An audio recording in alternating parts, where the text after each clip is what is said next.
संगवारी हो एक जन कवि ह का खूब कहे है, जब रोए तो हंसाया, भागे तो बुलाया, और अड़े तो मनाया, और नींद लगी तो सुलाया। उसके बाद जब भूख लगी ना तो खाना खिलाया, और जब जग ने बिसराया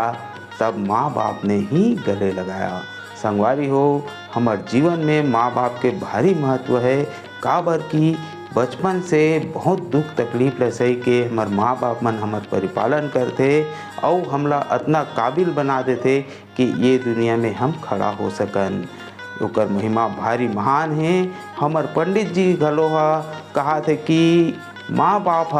चारों धाम घलो हरे, ऐसे के तब वो चारों धाम कैसे हरे तेला बताते हमार पंडित जी तो चलो आओ सोमवारी सुनथन ये बेहतरीन भजन माँ बाप चारों धाम है।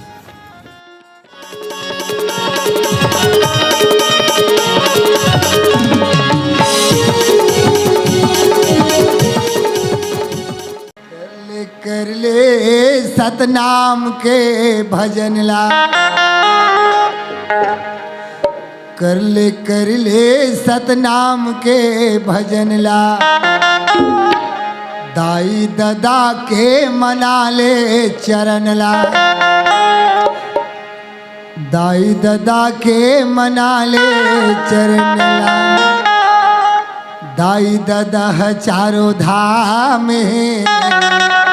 दुनिया में वो महान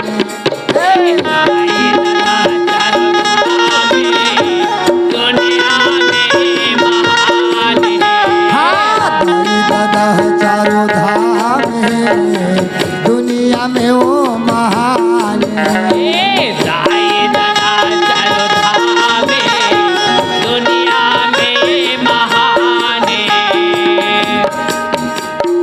कर सतनाम के भजला, दाई दादा के मना ले चरण ला,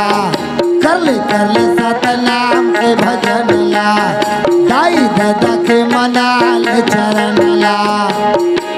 दाई दादा चारों धाम दुनिया में वो महान, दाई दादा चारों धाम दुनिया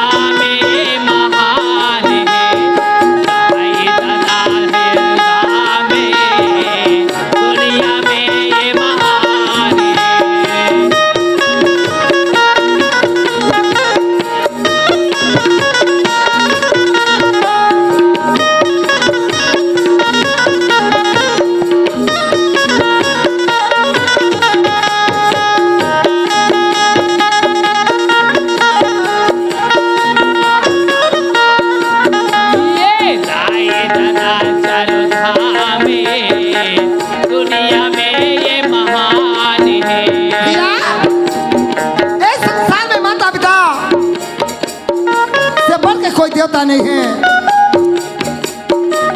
अगर हम पुराना इतिहास में भी अगर कोई चलन तब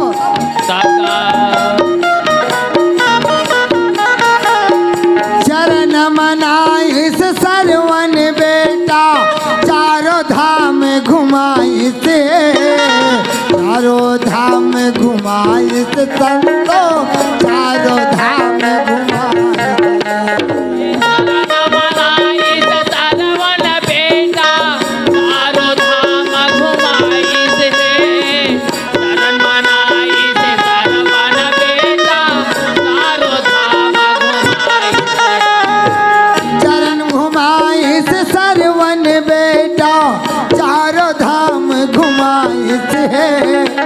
चारों धाम घुमा दिस संतो, चारों धाम घुमा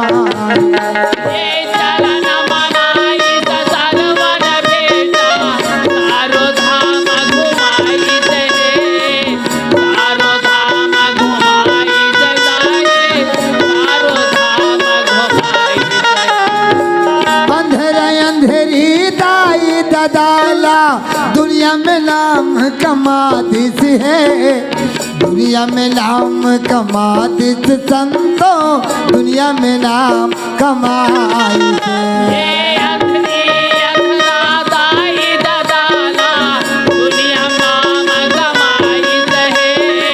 दुनिया नाम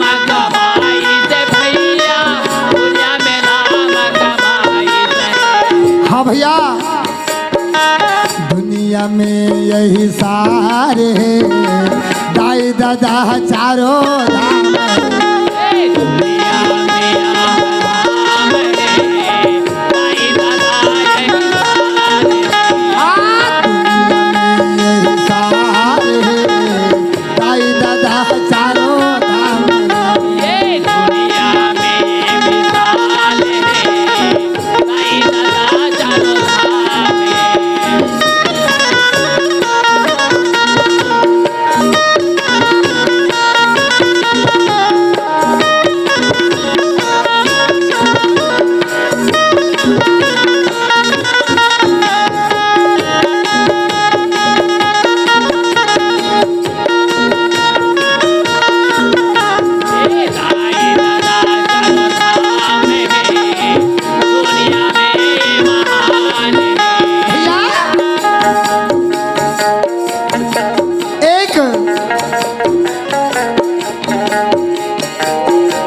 गरुड़ में चढ़ के कार्तिक भैया चारों धाम घुमाए जी है चारों धाम घूमे के संतों चारों धाम घुमाए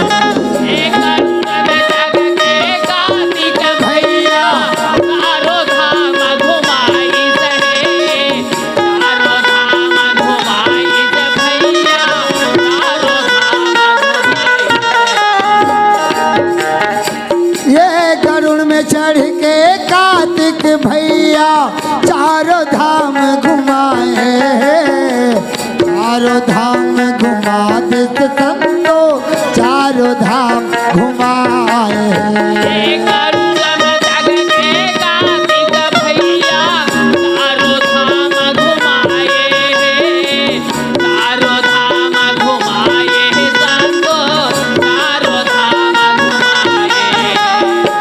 गणेश देवता मुसवा सवारी गणेश देवता मुसवा सवारी माता लाचारी बताए मातल धाम बताए संतो मातल धाम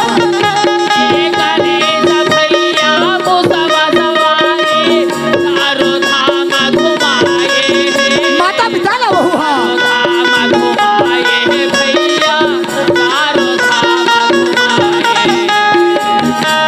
के बड़े भैया कार्तिक